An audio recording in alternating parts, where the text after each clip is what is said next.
Tá pronto pra desgraçar a sua cabeça? Esse aqui é o ranking de episódios da nova temporada de Black Mirror, que já chegou na Netflix. E não se preocupa porque nessa lista aqui eu não vou dar spoilers dos episódios. Em sexto lugar fica o episódio Pessoas Comuns. Nesse aqui a gente acompanha um casal, o Mike e a Amanda, que tá vivendo a sua vida normal até que num certo dia a Amanda precisa passar por um procedimento cirúrgico, médico, experimental e tecnológico que vai mudar a vida deles dois. Nessa história aqui tem as bases daquele jeitinho Black Mirror de ser. Tem aquela pontadinha de depressão que às vezes dá quando a gente tá assistindo Black Mirror. Só que não sei, eu não achei os personagens, a narrativa em si empolgante, apesar de que a ideia é legal, faz a gente questionar algumas coisas, principalmente sobre como empresas conseguem se aproveitar de pessoas através de serviços que as pessoas precisam. Em quinto lugar fica o episódio Brinquedo. Nesse aqui a gente acompanha o retorno de um personagem que a gente viu lá em Black Mirror Bandersnatch, que foi um episódio especial. E basicamente o que essa história aqui faz é brincar com o mundo dos jogos, principalmente aqueles jogos nostálgicos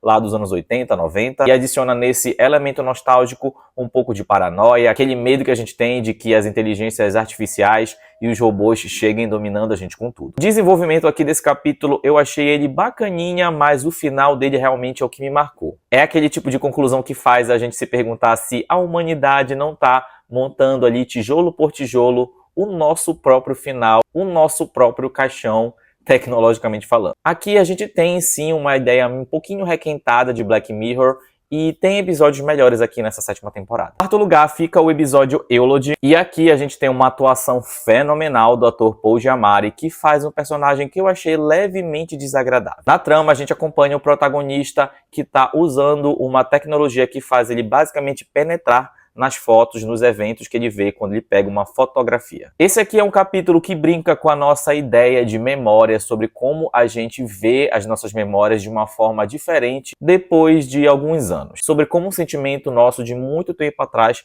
pode se mudar completamente depois que a gente fica mais maduro, quando a gente fica mais velho. Tem uma reviravolta dramática ali no meio do episódio, que eu também gostei. E a vibe desse capítulo aqui é um pouquinho para baixo, mas como eu mencionei, tem uma atuação incrível do Paul Giamatti. Em terceiro lugar fica o episódio Bête Noire, que é um episódio que tem um final que eu acho que vai dividir a galera. Muita gente vai gostar, muita gente vai odiar. Eu acho que a maioria vai odiar. Aqui a gente acompanha uma personagem chamada Maria, que trabalha numa companhia alimentícia. E aí, subitamente, ela tem que trabalhar com uma nova colega de trabalho que, por acaso, é uma moça que estudava com ela lá na época do colégio. E aí as coisas, pouco a pouco, vão se complicando, porque, supostamente, essa nova moça ali do trabalho dela começa a fazer gaslighting com a personagem principal, que é a Maria. Essa trama aqui a gente tem aquela construção de uma paranoia que a gente não sabe muito bem de onde está vindo, porque a personagem principal tem tanta implicância com aquela nova pessoa que está trabalhando ali com ela. E o final aqui desse capítulo é bem maluquinho. Eu gostei do exagero, mas eu tenho certeza que muita gente não vai gostar. Em segundo lugar fica o episódio Hotel Reverie, cuja história gira em torno de uma atriz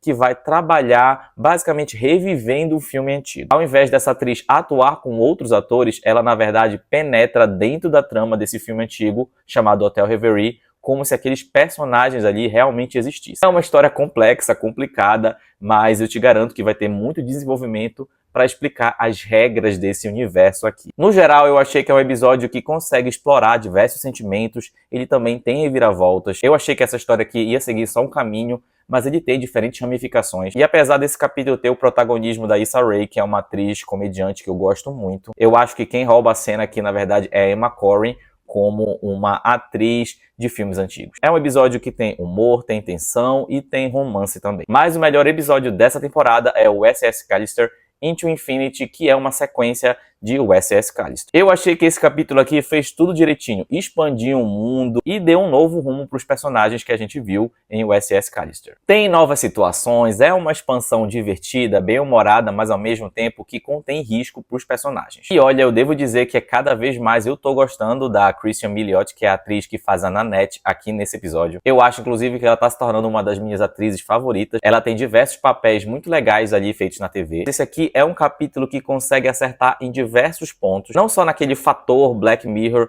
que faz a gente refletir sobre como seria essa tecnologia se ela realmente existisse, também cria protagonistas que faz a gente torcer, faz a gente se ligar na história. E sinceramente eu não ia ligar se esse capítulo aqui tivesse uma nova sequência. Eu acho que eu gostaria de ver uma continuação de onde os rumos desses personagens iam dar de novo. Mas eu devo dizer que essa temporada aqui de Black Mirror não me causou aquela comoção toda. Não tem capítulos que realmente me fizeram pensar, nossa, que ideia sensacional. Mas eu acho que isso se deve em torno do fato de que as primeiras temporadas, né, a primeira, a segunda e a terceira, foram realmente muito boas. E depois disso a gente tem alguns capítulos que são geniais, tem capítulos que são dramáticos, que conquistaram a gente. Mas essa sétima temporada tá num patamar mediano pra mim. Se você já assistiu a sétima temporada de Black Mirror lá na Netflix, comenta aqui o que você achou. E comenta também se você achou esse ranking aqui parecido com o seu ranking.